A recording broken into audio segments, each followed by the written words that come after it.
Hello, and welcome back to the Out of Spec podcast. I'm your host, Francie, and today I am joined by Adib Naslé. Thank you so much for joining. You are the CEO and co-founder of Xendee. And thanks for coming on today. I actually got to meet some of your team when I was at the EV World Congress event in San Diego and learn a bit about your offerings. So I'm excited to dive into more of the details today about especially how you fit into the EV space. But I know that you dabble a little bit kind of everywhere not everywhere, but in a lot of different ways when we're talking about going with more renewable resources and kind of electrifying our world as we know it. So thank you again for coming onto the podcast. Yeah, thank you, Francie. Great to be here with you. Yes. So what I'd love to talk about today is when we're thinking about moving towards a completely new way of how we're powering our world, how we get around, how we power our buildings, how we're taking energy resources from our natural environment. There's a lot of changes to be made, and that means that there's a lot of decisions to be made, and it's a completely new technology. So there, in terms of a learning curve, it's pretty huge. So Xendee has an interesting offering where you really help decision makers along the way so that we can kind of catalyze this movement. If I am understanding that correctly, is that what you would say is a major offering from Xendee? Yeah, absolutely. I mean, we exist to take the pain out of what you just said, the selling, designing, and operating these complex energy systems. So that's great. We saw that complexity, and we felt that was a interesting challenge to solve. Yes. And from what I know, you were founded in 2018. Xendee is an end-to-end software platform. And like you said, you work to provide solutions in the energy transition from those renewable energies to an electric-driven world that powers our whole day, our lives. And you focus on distributed energy resources, renewable energy resources, and EV charging. And like we said, so can you tell me a little bit more about what your work revolves around? So those are kind of different moving parts, but why are those so important in the work that you do? So when we looked at kind of what the future was going to look like and what the opportunity and the challenges were, in 2018, when we were looking at starting the company, we saw three fast-growing, what we felt would be fast-growing trends. One was electrification of transportation. The other one was the transition to net zero emissions, and then resilience. So personally, myself, I felt the ship sailed in 2013 for electrification of transportation. And I knew that if it was going to happen at scale with adoption, the infrastructure that was there and is there even currently just wasn't designed to deliver that level of energy intensity into a single geographic location or an address, just because of the amount of energy that's required to charge transportation that's been electrified. So we saw that as a really compelling challenge to solve. The other one was net zero emissions and transitioning towards that. There was a lot of, I would say, greenwashing conversations at the time, and we felt that at some point policy would come in and Wall Street and shareholders would demand it, and the boards and the CEOs would actually have to respond. But they would have to do this transition to net zero while still maintaining profitability and running a business that is generating and growing. So to us, that meant more complex analysis, a lot of trade-offs, balancing, a lot of complexity of what ifs that didn't exist at the time. And we felt that, the business case has to be there as well. And then the resiliency, living in California, we were getting power safety shutoffs every time there's a fire, and there was a lot of fires. We felt that resilience was going to be an important component. And those three together played really well into the knowledge and the wheelhouse of the founding members, which was all around distributed energy and microgrids. So very cool. Yeah. So because I was looking into Xendee and your founding team, and some come from really research heavy backgrounds and then also the business backgrounds. And when those two come together, you can really find the solutions to take what we know, take the research that we've done, and then enact those into really actionable solutions like you're talking about here. So also something that you mentioned in a video was that the challenges of today's cannot rely on the solutions of yesterday. So how is Xendee offering solutions that address today's issues better than previous technologies, products, and services? And what are those issues? So the issues are around infrastructure, around how people behave, or have at least been trained to behave. So when I have a car and I want to go pump gas, there's a price. Whether I pump in at 9 a.m. or at 5 p.m. or at midnight, the price is the price. But with electricity, the utilities have introduced these time of use rates, demand charges, things fluctuate. But that's somewhat disconnected from how we have kind of been used to operating. So there's a behavioral challenge, and then there's an infrastructure challenge. Mm-hmm. So from the infrastructure side, as I mentioned, it's just a lot of energy that all of a sudden has to show up. And the grid just hasn't been designed for that. And then you got the reliability issues around power safety shutoffs and power outages. And then you have the cost component. And with the cost component, there's two levels on it, right? One is on the end user side. As I consume the energy, what does it look like to me? And then also from the project developer and operator side as well. But this means there's got to be a sophisticated approach. And the reason I kind of highlight the sophistication is whenever there's complexity in a system, for instance, when you look at the complexity of all the technologies that have to come in, it's not just solar batteries, but you might need fuel cells, you might need generators, all sorts of things, EV chargers. Those complexities, Francie, inherently create doubt and fear if I have to spend money and put money at risk behind it. Mm-hmm. So when you have a sophisticated approach that is based on science, that is how you deliver confidence. And with confidence comes the ability to then for folks to really explore the business opportunity. So we bring confidence through sophistication, speed, and better accuracy than anything out there. And those are the kind of quantities that are needed in order to get over that fear factor for whether it's institutional investor or actual technology providers that want to sell these systems. But they're not just selling one piece of equipment anymore, they're selling a solution. And that inherently creates a complexity. But the solution is what's needed to address EV charging infrastructure, which then drives adoption. It's really what we need to be able to drive towards a clean energy world, because fundamentally it has to be cheaper, cleaner, better, and easier. And those are the areas that we focused on, and our software has really been designed, bringing that research PhD level sophistication into the hands of the average end user to be able to really appreciate these systems. And the other thing I always tell folks, Francie, is when I go buy, if I want to go get ice cream, I ask for a sample. I'm not going to commit to a flavor without first taking a sample, right?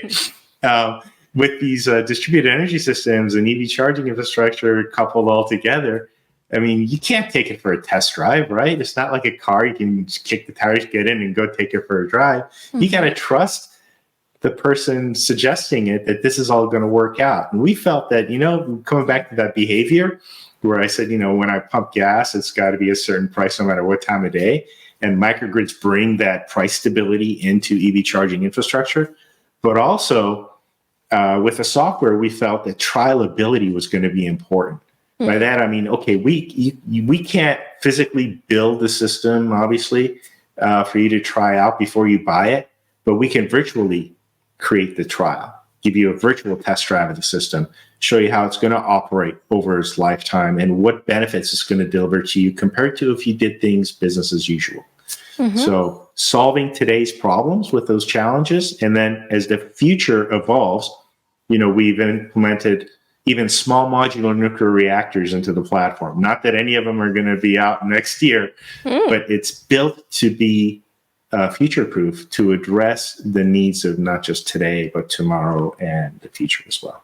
Okay, so I'd love to kind of really add some color to the products that you're offering and understand also your target audience, your target market. So I don't think I have the whole picture because and so I'd love for you to help me fill it in. But so if we could walk me through a customer journey as if maybe I'm a site host and I'm interested in putting in EV charging or a microgrid, I mean, how would I start with Xendee? How would Xendee help me get there? So with a site owner, my guess is you will be working with an OEM, somebody who's got stuff to sell you.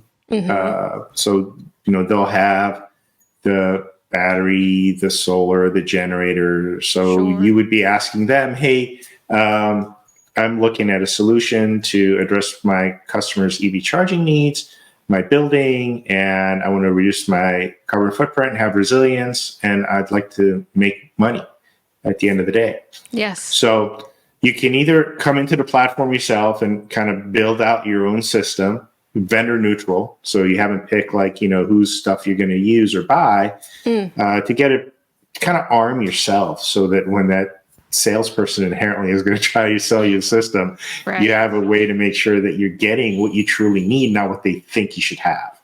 So that's one approach that you could come in, and it's all very much like a video game interface where you got these 3D buildings and 3D equipment. They're isometric. You can put them on a map kind of over your building or wherever your property is, and you tell the system to design it for you. So basically put that engineer in the computer, and it designs it for you. And then we also put that MBA in the computer. So it gives you the financial outcome, the business case, all those business metrics that at the end of the day, you're going to rely on to make sure that you get those profits and benefits that you want on top of everything else.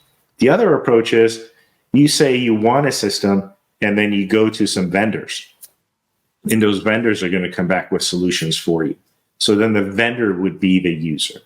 And they would then come and essentially propose a solution for you. And then once you say, yeah, this looks really cool, then they can do a more detailed design for you, get into some of the nuances, some of the grants that might be available, some incentives that you could take advantage of, maybe some ancillary services, basically give you more opportunities to drive profitability and emission reduction at the same time.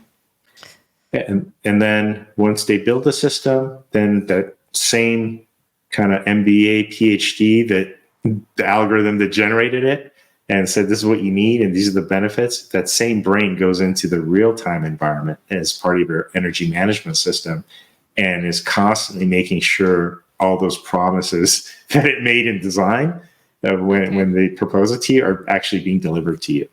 So it comes up with how these systems should all orchestrate together to achieve the outcome that Francie wanted, Right. So.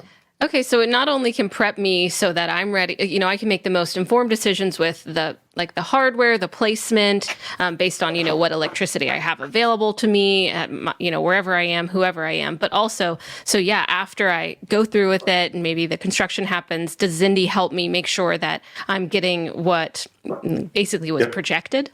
Yep, exactly. We call it a model predictive controller. And essentially it embeds itself into the energy management system, and it's predicting every 5 minutes what the next 48 hours are going to look like. And every 5 minutes it comes up with a new operational strategy, because the reality is dynamic, right? Sometimes people show up, people don't show up, the weather is bad, sun shines, sun doesn't shine. So you need an adaptive system that can be flexible with the dynamics of a real-time environment. And that's really hard because typically people come in and say, here's your system, and they put a few rules in, and then you just live by those rules. But those rules aren't going to be adaptive. They're very brittle, actually. So if something changes, that rule may no longer apply, or you have to call them. They got to come back and put a new rule. But with the model predictive control technology that we have, it's adaptive. And every couple of minutes, it comes back based on what it's predicting and tells the system, this is what you should be doing to achieve the profits we promised Francie, or the profits in the emission reductions, or we need to be ready for resilience because the weather's hot, there might be fire, keep everything, at a certain tempo so that we can disconnect, protect ourselves, continue running operations as usual, have the cars charged as usual. And if the grid needs help, we be prepared to help it if we can. Right. That grid part is something that really interests me about this industry and what a lot of naysaying is, rightfully so in a lot of ways, is that the grid is going to experience a different kind of pressure from going electric, from whether it's electric cars. Well, I think that's mostly like the biggest pull. But I did see, how you've spoken to basically how you are trying to prepare the grid for increased demand, and that this is a growth area in your organization. So can you speak to that a little bit about the work that you're doing there, specifically grid focus? Because I know that you can help me make a little microgrid, but when we're thinking bigger picture, how does Xendee come into play? Yeah, so transportation getting electrified, massive load onto the grid. What we think is important is to help the utilities manage this load growth. So by putting technologies such as microgrid into the play, it helps that load growth occur for the utility, but in a managed way, where all of a sudden massive load isn't just showing up. The load can grow over time without the infrastructure getting stressed out, essentially. So there's a few benefits that we focused on. One is really helping manage the load growth so it grows, and it grows in a way that is manageable from the utility perspective and is delivering the benefits to not only the end user, but society at the end of the day as well. The second is the resilience component that comes in. So when you have like one big distribution system, it's a pretty big target. But if you have the ability to distribute your ability to generate and give your customers the ability to be able to isolate themselves in the event something happens, now you have inherently, from a energy security perspective, created a landscape that's much more difficult to target, because now instead of one big target, you have potentially millions of targets that you got to hit. Number two, you've given your customers the ability to protect themselves by disconnecting and operating. And you've also provided multiple points with which support can come through. So if there is help needed, there's multiple node locations that then power can be delivered into to support the larger grid. But for the transportation sector, for the fleets to be able to transition to an electrified vehicle portfolio, the infrastructure, if we rely on the traditional infrastructure, it will take many, many decades and a lot of money. But if we're able to deploy microgrids, we not only increase the probability and the opportunities for profits and revenues, but also we significantly accelerate the ability to deploy infrastructure in a very reliable fashion that delivers the infrastructure that electrification of transportation and fleets need, while at the same time providing multiple value streams or shock absorbers so that this whole utilization issue doesn't become as critical as some people are dealing with right now, which is, you put the chargers out there, and what if nobody uses them? You got stranded assets, and there's incentives out there that provide you with upfront, some benefits when you're purchasing these things. But the whole infrastructure play is an OpEx play. It's not a CapEx play. It's the operating expenses over the lifetime that are going to make or break you. Yes. And the way you bring those under control and the way you manage them to your benefit, so that you can actually have a really sound business case, is through on-site energy systems or microgrids, because they open up a whole world of opportunities, and that utilization of that charger is just one piece of that big pie. Definitely. So when we're thinking about that, is it with the microgrids, of course, you can have the battery energy storage solutions on site that help to capture that power, especially if you're using renewable energies. But also, so are we talking about not vehicle to grid, but microgrid to grid, where you are, or is it more about I'm making the microgrid here so I can have resilience in this one spot, and then that can help, take pressure off the grid, or is there any putting it back onto the larger grid that Xendee plays in? It's putting it back onto the grid too. Okay. So there's a few things that the microgrid enables. One is you almost have like let's compare like sailing versus like a motorboat, right? When you're sailing, you gotta go with the wind, tack, jibe, whatever to get to point A or B, and sometimes you got to go around a lot of different things to make it. If you have a motorboat, you can just drive in whatever shape you want. And a microgrid is almost like a motorboat, because the utility can come and say, I need you to look like this to my circuit. And now you have the ability to shape how you are viewed from an energy perspective as a load on the grid. And that just doesn't exist without on-site energy systems that can do that. There's ways that you can load shed, people can do reduce loads and so forth. But if you don't want to have a behavioral change, you need things to run as they do. You need the temperature to be what it is. You need the chargers to work when they work, but you need to look a certain way to the grid. That's where the microgrid comes in. And then you can then also sell power back and provide ancillary services. So you could provide not just the sale of energy back, but you could do demand response, where you are looking very different to the grid based on the signals that they send you. But also, when it comes to how you can support the utility with a microgrid is when it needs help, you can actually shuffle that energy back into the grid at any time and at any point as the grid needs it. Because you're essentially a small utility power plant right next to where the power is consumed, and you can just send it back into the grid if they need it and provide that support. So it just opens up a lot of flexibility that inherently does not exist in the traditional approach to how energy is generated and distributed.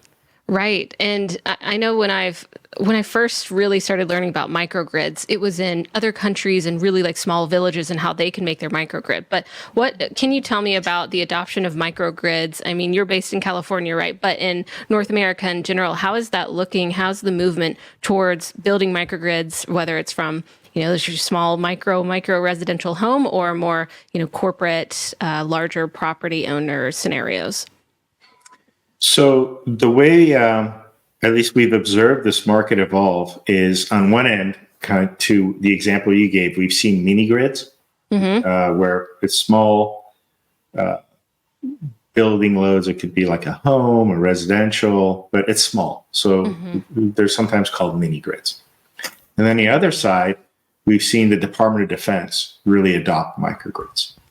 So very sophisticated systems, but there's assets out in the middle of nowhere, or assets in a place where you can't rely on the local government to give you the energy that you need when you need it. So there's a flexibility that the Army and some of the other defense department organizations need that microgrids enabled inherently. And one of them also is just flexibility in how you generate energy.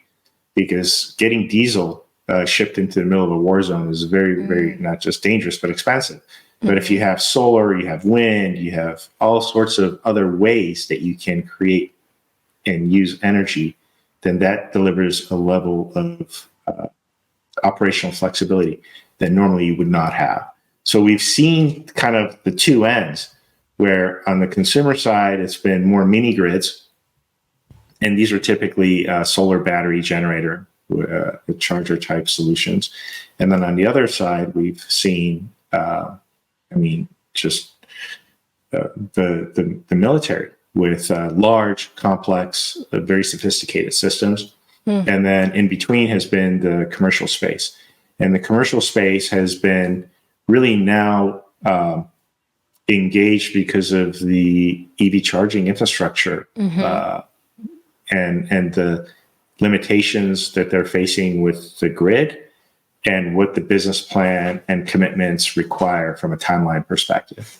So the solution is the microgrid. And so EV charging has been pulling the C&I space, microgrid opportunity, with the military doing some really sophisticated, complex work.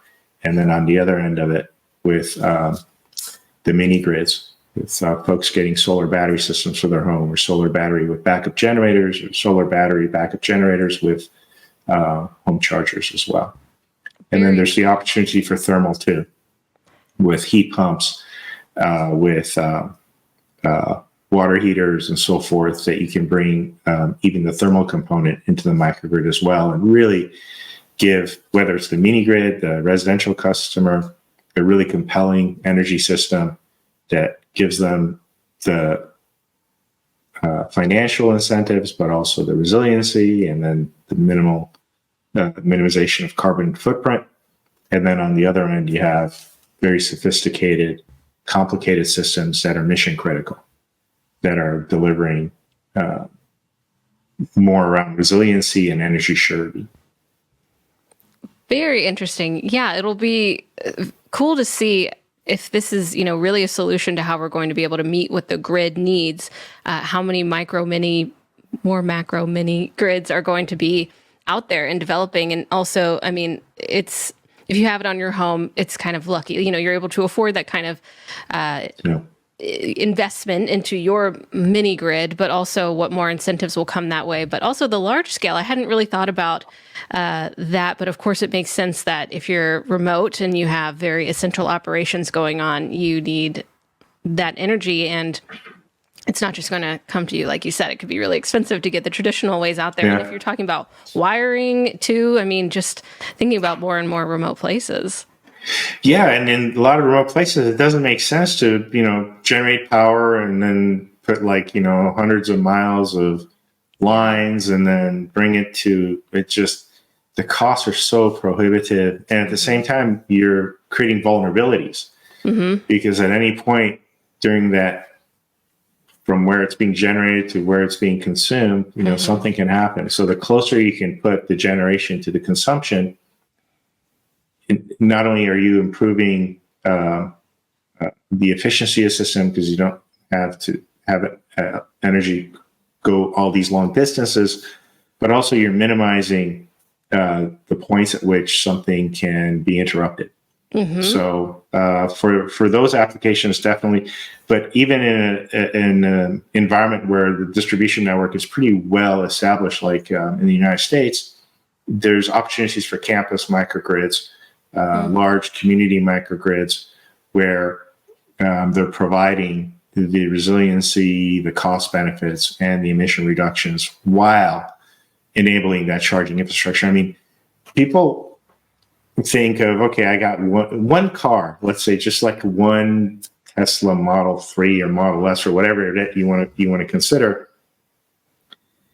requires more energy than 5 or 6, decent sized homes. So the grid was built for the house, not for the house with another 5 houses thrown on top of it. Right. And that's just one car. I drive up and down the streets and people don't have one car. Families don't have just one car. They have maybe 2 cars. Some have 3. And imagine like you have a car and, your partner or spouse has another car and you got to charge them. Now you have, and these battery packs are getting bigger and bigger. So it's not like things are getting smaller either. So now you have your standard house stuff that's got to run. And then you have your car, and then you have the second car. And if both are electric, that's a lot of energy that all of a sudden has to show up into this home or into this office or whatever you want to call the location. And that's just cars.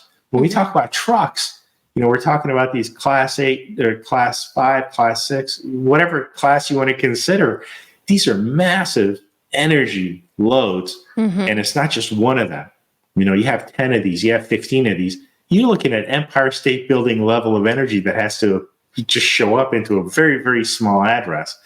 And the grid just wasn't built for that. It could be built for that, but that will take so much time, so much money. While it could be solved and open up a whole set of value streams by putting the energy generation and storage closer to where that load is going to be, and then making that infrastructure also available to help the grid as well.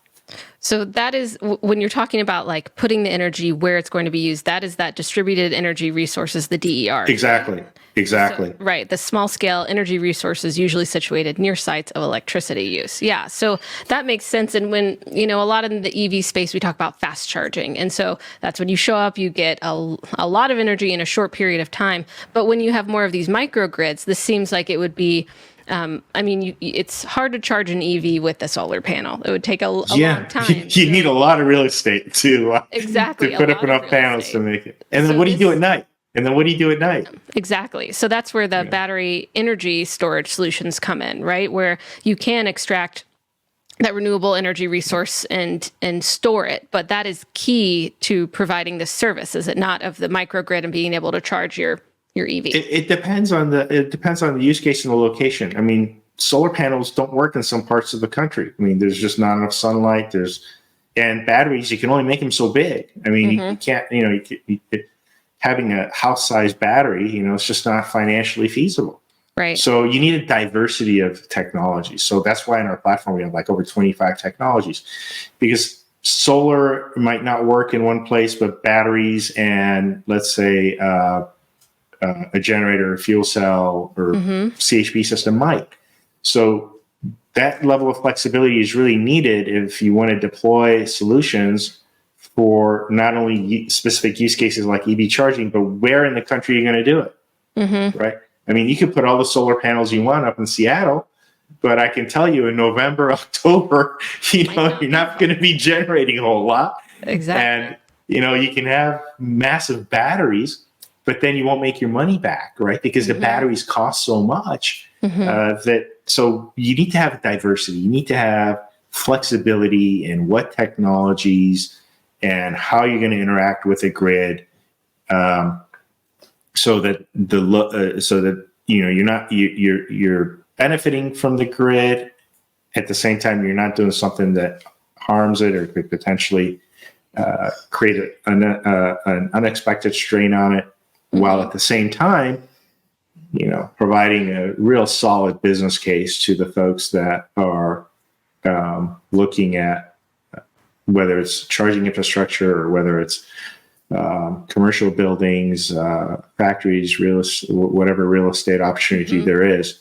So that diversity is going to be really, really important, where you have not just a solar and a battery system, but you have systems that can consider other sorts of generation, other sorts of environmental systems, electric heaters, absorption chillers, heat pumps, all of these things playing together to really deliver the energy needed when it's needed, at the level that it's needed, as reliably as it's needed, with the business case wrapped around it, and at the same time being able to interact with the grid in the way that the grid operators expect and hope, so that their systems operate reliably and the customers that rely on the grid have the quality of power and service that they deserve and pay for.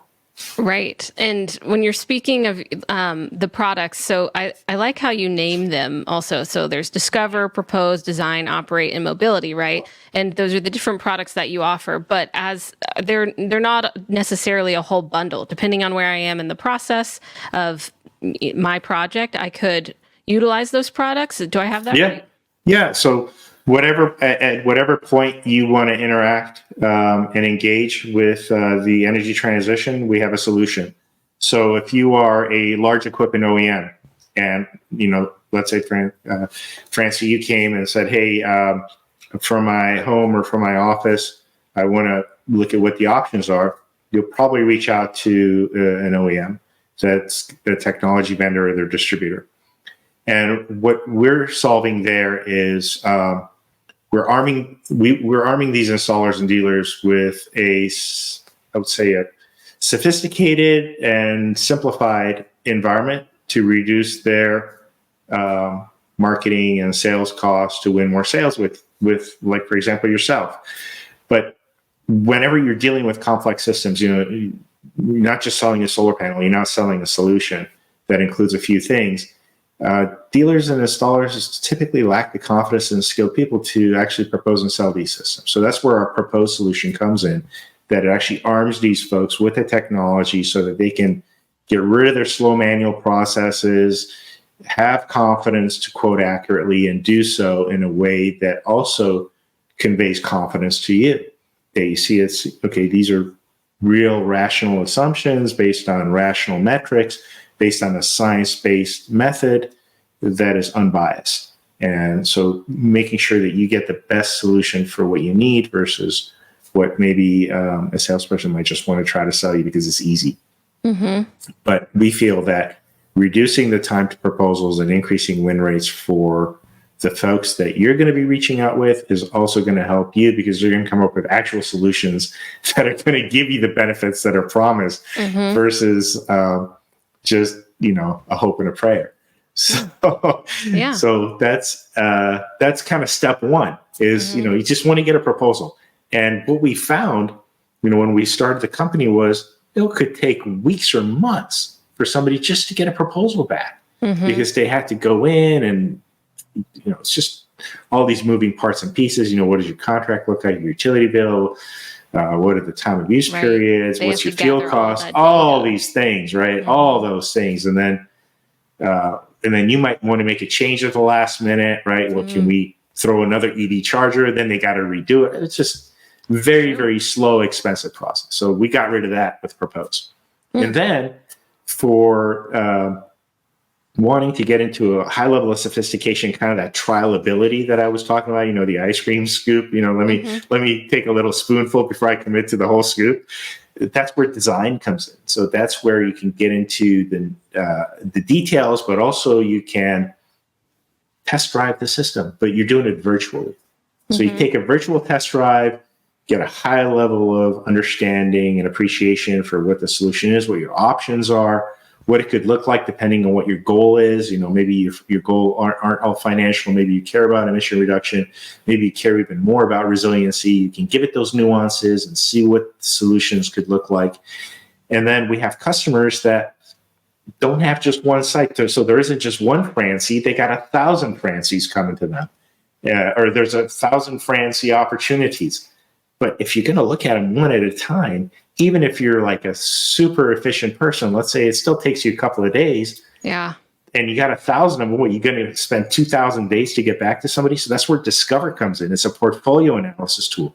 So you give it all the addresses that you have potential opportunities at, and then it rank orders them for you, tells you what the system should look like from a high level.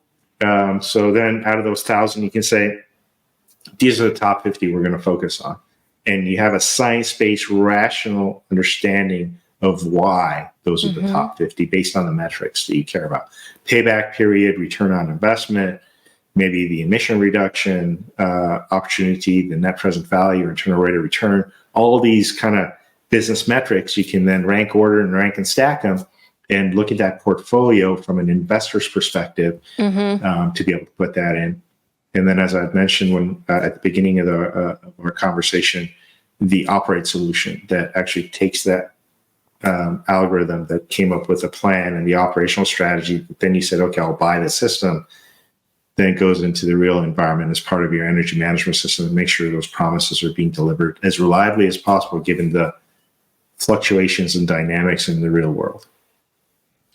Thanks. Yeah, thanks for that overview. I see how all the moving parts, you could have your, ideal audience is you have a diverse market basically that you're catering to, because there are so many different moving pieces when you're trying to really get this infrastructure in place, which takes a long time, as we know, is costly. So however you can catalyze that and pick up the speed is really important here, especially when EV adoption is taking off. Federal incentives, regulations are pushing us this way, that if we're actually going to meet it, we need a lot of different solutions playing in to help that happen, because utilities are in they're still functioning the way that they've been functioning. And from the software to the processes and everything, and nothing against them, but they're working with a different decade, a different time period in terms of where we're going. In terms of the major takeaways that you've had with this work at Xendee and being the co-founder, CEO, what have you taken away from the work so far that you're going to bring into the future of Xendee? Yeah, so I mean, when we first started, we weren't even sure if what we were doing was really solving the bigger problem. But we started getting feedback. So we actually received the Edison Gold Award for Human Critical Infrastructure Technology, which was a real nice signal from. Thank you. A real nice signal from kind of the external view as to the impact of our work. And then we had the good fortune of being selected as a platform for the U.S. Department of Defense for their ambitions around this space. So as we've been kind of observing the takeaways, I guess I would put them in three buckets. And you've touched on all of them in your questions to me. So I would say on one side, we've been observing how regulation and market adoption are working together. And what we've observed is fleet electrification and market adoption accelerating. And with that, they need viable strategies. And viable strategies require inherently these sophisticated on-site energy systems. And normally, this market adoption acceleration would be organic. But what we also have is we have the Inflation Reduction Act, we have bans on internal combustion engines. So the timeline is accelerating because every OEM and fleet operator needs to accelerate their electrification. And that's one observation that we've been witnessing is the market adoption acceleration. The other is the talent time shortage. So when you have these accelerators and you need and the market adoption is moving faster,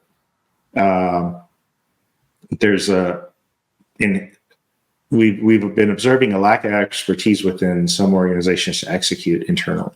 And they have, and especially some new entrants, they have, innovations, but they don't have necessarily the time to scale their innovations. And that, again, is where I would say an integrated approach really becomes critical. And then the other is when you're in a rapidly evolving sector, and I'd say this is about as rapidly evolving as I've ever seen the energy sector. Competitive advantage comes from agility and speed to market. And again, so how these have been kind of coming into us as we've been observing this, why did we go the path that we did with an integrated approach is because as we were observing these external landscape events, much of which was outside of our control, but as we're observing them, it just made it crystal clear that an integrated solution is a key growth driver.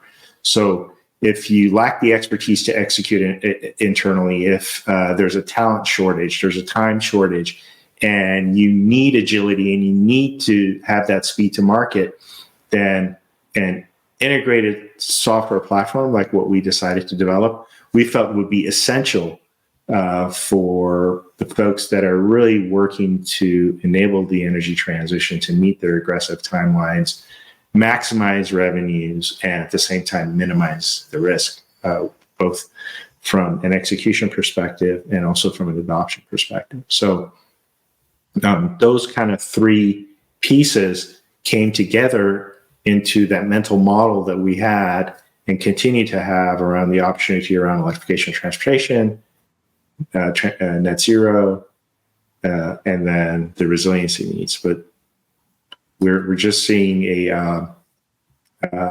acceleration that really plays into an integrated approach being the right way of doing it. So those signals are why, we developed the proposal tool, why we developed the operate solution for real-time energy management, and just didn't stop at design, because there's companies that just do design, and there's companies that just do operations.